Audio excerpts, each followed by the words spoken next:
Everyone thinks I'm sick. Mentally. I mean. I'm not talking about like severe schizophrenia or psychosis or anything like that, but literally everyone in my life thinks I have a serious eating disorder. I was first diagnosed with purging disorder, and then I was diagnosed with anorexia, binge/purge subtype, which makes no fucking sense because I don't even binge, but whatever, I guess. I rarely eat, but when I do, I almost always make myself puke. I swear on my life, it isn't about losing weight or anything. I don't hate my body like everyone thinks I do. I have my reasons for doing what I do. Anyway, 2 weeks ago, I was discharged from inpatient treatment. I was admitted with excessively low potassium levels and seriously imbalanced electrolytes. When I went to the hospital, I was at a BMI of 14.7, which is severely underweight. After 4 months of group therapy, meal plans, nutritional supplemental drinks, nasogastric tubes, IVs, and lots of antidepressants, I was finally released at a healthy BMI of 20.3.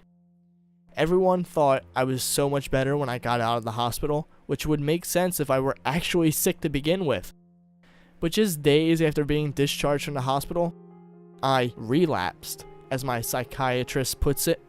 Danny, my psychiatrist said, I know that being a boy with anorexia is tough, especially since there's a huge stigma surrounding boys with eating disorders. But before we can move on with any treatment, it's important for you to accept the fact that you're sick. Sick. I winced at that word, but I kept my mouth shut. Come on, Danny. Won't you at least talk to me this time? She pleaded. There's not much else for me to say, Dr. Lane. I sighed. I've said this before, and I'll say it again. I do not have an eating disorder. The rest of our session was spent with her trying to convince me that I was anorexic and me adamantly denying it. I don't see most of my family much. I live with my big sister, Diana. Honestly, the only person who seems to care about me is my big sister. Every day she prepares my meals and is insistent on watching me eat them.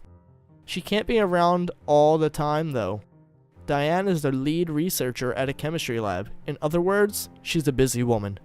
On the weekdays when she isn't around, I flush the meals that she makes me down the toilet or I throw them out the window. I really hate it when Diana gets days off. That means she can watch me eat. Force me to eat. Yesterday was one of those days. She barged into my room with a sandwich on a plate and her lab coat still on. She walked up to me and kissed me on the top of my head. Danny, honey, she said. Don't you see that you're killing yourself? Please eat, hon. Just for me. I shook my head. Daniel, she said, taking on a more serious tone. I am not leaving this room until you eat the food I made for you. Diana really wasn't lying. We sat there for 45 minutes and she still hadn't left. My stomach growled loudly. She sighed. See, Daniel, you're so hungry. Please just eat. After more of her pleading, I finally agreed. With small, tentative bites, I ate her sandwich.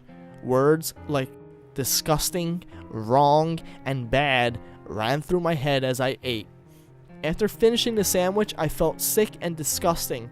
I had to get that food out of my system immediately. I'm so sorry, I said as I ran past my sister and into the bathroom. After shutting and locking the bathroom door behind me, I kneeled in front of the porcelain bowl like it was a deity, and I emptied the contents of my stomach into it. This was my ritual. I heard banging on the bathroom door. Daniel! Diana yelled. You better not be doing what I think you're doing. Stop it now and come out of there. I rinsed my mouth and did as she asked. I had already finished purging everything anyway. My poor sister was teary-eyed. Daniel, why would you do that? Why are you hurting yourself like this? I had a reason for doing what I did. I wasn't going to tell her my reason, but I did have one. When I was younger, my auntie told me about how she used to be a smoker. Her ex-husband hated it when she smoked and would beat her when he found out she had smoked that day. My aunt, trying to be clever, would smoke when he wasn't home. Whenever he came home, though, he always knew she had smoked, and he'd beat her for it. Well, how did he know, you may ask?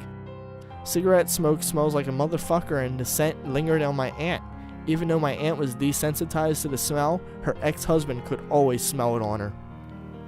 This is the reason why I won't eat. Why I can't eat. Like I said, my sister is a chemist. She's around chemicals all the time. She probably doesn't realize that I can smell the formaldehyde she puts in my meals. I'm not sick. I'm just trying to survive.